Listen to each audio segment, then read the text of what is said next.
We can increase attendance, increase performance, and reduce violence by creating a safer school climate, and the solution is Safe School Ambassadors and programs that give kids the courage and confidence to make a difference. The best leverage point for change and reducing violence and bullying are students. Students hold the key to influencing the culture that allows these things to happen. What we know statistically is as many as 160,000 students stay home from school every day. They're afraid to come to school because of what somebody might say or do to them. We would be better served to try to find ways to bring those kids into the campus and keep them there.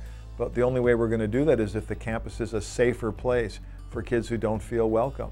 So how do we do that? So the answer really lies in waking up the courage of other kids to begin to look out for each other, to stand up for each other, to speak up for each other. And then we can reduce the number of kids who stay at home because they recognize that school is a safe place.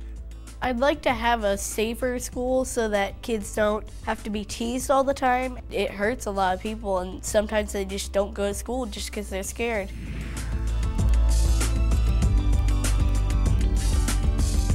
Students see, hear, and know things that adults don't. Students can intervene in ways adults can't. Students are the first responders on the scene of an incident, most often before an adult ever knows about it.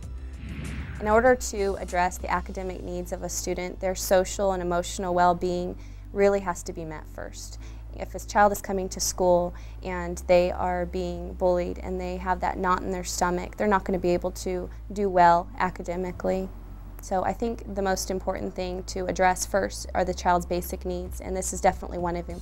Making sure that the child is safe in order for them to learn.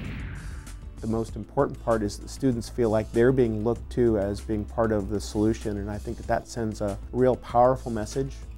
As a decision maker, this is one of those programs that I see really helping students to help themselves as well as their peers to, again, change the school climate.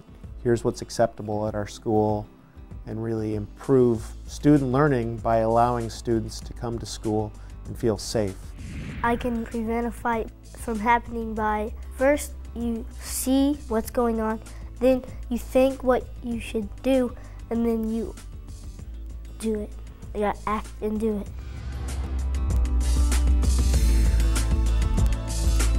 When a Safe School Ambassador program is brought to a school, initially involves a 2-day training, 40 to 45 kids at the middle high or 30 to 35 kids at the elementary, and a handful of adults. So there's a ratio of about 1 to 6 and 1 to 7.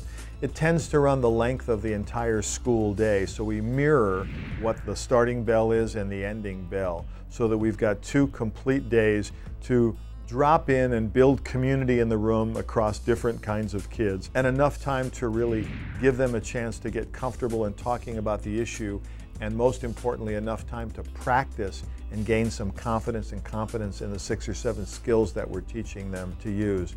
At the end of those 2 days, the kids leave, but the staff stays behind, so we have another 30 or 45 minutes to kind of debrief the day and how it went and prepare for the second day, and then to talk about what happens after we leave so the program can be sustained.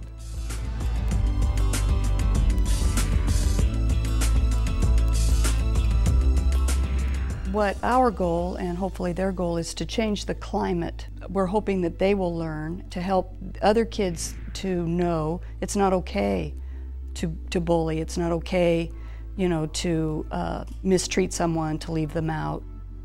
I think having the support from us as the facilitators, being able to come to us and know that we're not going to shrug them off, that we're going to take them seriously and have that trust between them.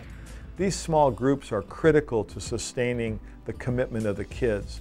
We need to make sure that there's a safety net under these young people who are sometimes breaking a code of silence and standing up against the larger culture that says don't get involved. What we found in the schools that really commit to meeting with the kids every couple of weeks and securing 30 or 45 minutes during the day, those small groups really become the glue and the reinforcement for sustaining the commitment, and it's those schools where the program really thrives and grows.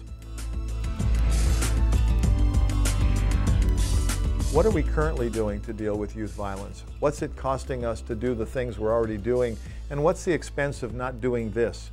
If we don't invest in our kids, and they're not on the front lines where they can nip it in the bud or stop it before it gets serious, we're going to be paying tens of thousands of dollars in the cost of vandalism, in the cost of dropouts, in the cost of crime, in the cost of suspending kids and lost ADA.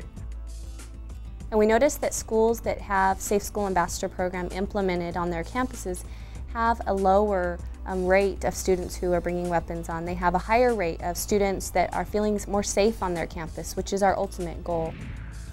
Talk to the young people, find out what types of mistreatment are going on in their school, because often, again, they're out of the view and the purvey of most administrators, and I think that once they listen to those youth voices and they find a way for the students to be able to have their own voice to address those situations, it really is something that can be a benefit to the school site. It's cost effective, and I think it really has shown an impact on school climate. As a Safe School Ambassador, I'll help others stop fights, help others stop being made fun of. For low cost, we get the change in the culture. We get a safer school, we get higher performing kids, we get less incidents of violence. Everybody wins.